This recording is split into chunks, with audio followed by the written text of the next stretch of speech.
Welcome to my channel friends, thanks for joining. Friends, आज का हमारा टॉपिक है ब्रेस्ट इम्प्लांट से होने वाले नुकसान, यानी ब्रेस्ट की सर्जरी के बाद जो नुकसान हो सकते हैं वो आज की वीडियो में आप जान पाएंगे। फ्रेंड्स, यहाँ पे रिक्वेस्ट करना चाहूंगी, प्लीज चैनल को सब्सक्राइब जरूर कीजिएगा। इसके लिए सब्सक्राइब बटन पर क्लिक कीजिएगा, साथ बेल आइकन पर भी क्लिक कीजिएगा। इस पर क्लिक करने से आपको हमारी हर नई आने वाली वीडियो की अपडेट मिल सकेगी और आप हमारी वीडियो रोजाना सबसे पहले देख सकेंगे। तो टॉपिक की तरफ आते हैं फ्रेंड्स। ब्रेस्ट इम्प्लांट से होने वाले जो नुकसान आते हैं, यानी ब्रेस्ट इम्प्लांट से छाती का कैंसर भी हो सकता है। सर्जरी के बाद या तो जख्म जो है वो आहिस्ता आहिस्ता बढ़ जाता है या फिर इन्फेक्शन जो है इसमें हो सकता है। इन्फेक्शन की सूरत में जो अलामत जाहिर होती हैं उनमें सुर्खी माइल रंग का होना है, रेडनेस हो जाती है, सूजन हो सकती है और साथ पीप निकलना इसमें शामिल है। इसकी ट्रीटमेंट के लिए एंटीबायोटिक्स जो है वो दी जाती हैं, लेकिन अगर ज्यादा पेचीदगी कॉम्प्लिकेशंस का खतरा बढ़ जाए तो मरीज को दोबारा जो है सर्जरी करवाने की जरूरत पड़ सकती है ताकि इस इम्प्लांट को जो है वो खत्म किया जा सके। इस इम्प्लांट को खत्म करने की वजह जो कि मुमकिना तौर पर हो सकती है वो ये है कि इम्प्लांट की गई जो छाती है, चेस्ट है, जो कि सही या मतलूबा जगह के बजाय इनकरेक्ट पोजीशन पर शिफ्ट हो जाए, यानी ये सही जगह पर ना लगे। और कुछ केसों में छाती या इम्प्लांट जो है वो या तो बहुत ऊपर मतलूबा जगह से यानी लग सकता है या फिर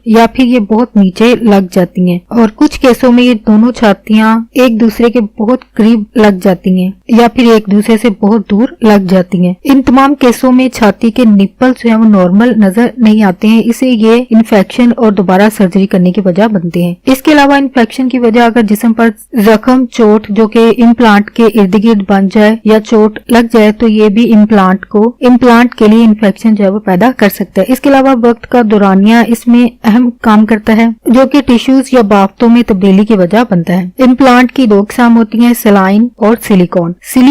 सिलाइन इम्प्लांट है जो कि नमक वाले पानी से भरी हुई छाती के कप या थैलियां होती हैं। इम्प्लांट के इस किस्म में कोई खराबी या पेचीदगी जो है वो अगर होती है तो ये सेहत के लिए ज्यादा मसाइल नहीं पैदा करती। दूसरी किस्म में सिलिकॉन है। सिलिकॉन में खराबी की सूरत में होने वाली जो अलामत है, इनमें छाती में दर्द होना, सूजन, स्वेलिंग, छाती के जिसामत साइज में जो है वो तब्दीली हो सकती है, तब्दीली होगी। अगर सिलिकॉन की थोड़ी सी मकदार जो है वो अगर बहती रहती है, जो कि मकदार में बहुत कम होती है, इसको अननोटिस तो किया जा सकता है। लेकिन पहली किस्म के इम्प्लांट जिसमें सैलाइन जो है वो शामिल है, जो कि पानी से भरी हुई थैलियां होती हैं, इसको नजरअंदाज या फिर अननोटिस नहीं किया जा सकता है। पुरानी तहकीक के मुताबिक ALCL कैंसर की एक किस्म है जो कि इम्प्लांट की वजह से हो सकता है, लेकिन इसको पैदा होने में कई साल जो है वो लग सकते हैं, ऐसा तहकीक में कहा गया है। तहकीक के मुताबिक दुनिया में अगर कहीं भी 300 या फिर 30,000 में से सिर्फ एक इंसान को ये कैंसर हो सकता है, जो कि अभी तक तस्दीक शुदा नहीं है। माहिरीन के मुताबिक ये इम्प्लांट से होने वाली पेचीदगियां अभी भी इनके मौके बहुत कम है या फिर बिल्कुल भी इनका चांस नहीं है। यानी